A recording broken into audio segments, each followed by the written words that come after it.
Пари во плик или подарок. Ова се најчестите форми на корупција во здравството, покажува истражувањето на организацијата ЕСЕ.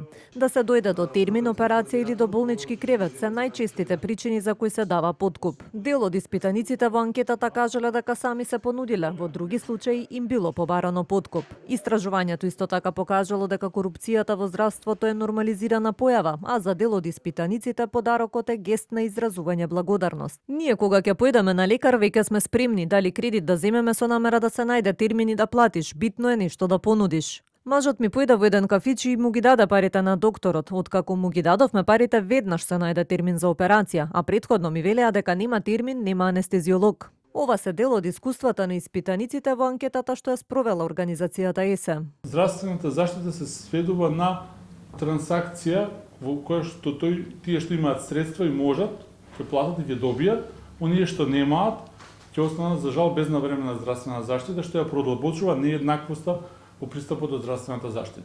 Ниту еден од овие 1200 испитаници, односно платени со истражувањето лица, не пријавил корупција кај надлежните органи, пред се заради стравот дека нема да ја добијат здравствената услуга, дека всушност некој ќе им се одмаздува, а исто така и заради недовербата во системот, односно дека некој ќе постапи по однос на нивните пријави.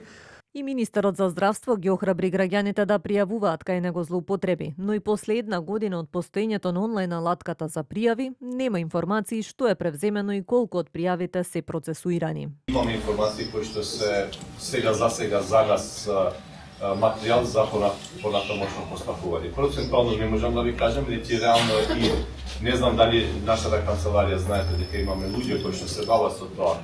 Е направено, но еве добра идеја за наредниот пат да видам колку од нив процентуално се процесуират и колку од нив се отфрлят. Од организацијата и се порачаа фондот и Министерството за здравство да ги засилат контролите врз клиниките, а партиите на власт да ги тргнат рацете од списоците за вработување на медицински кадар.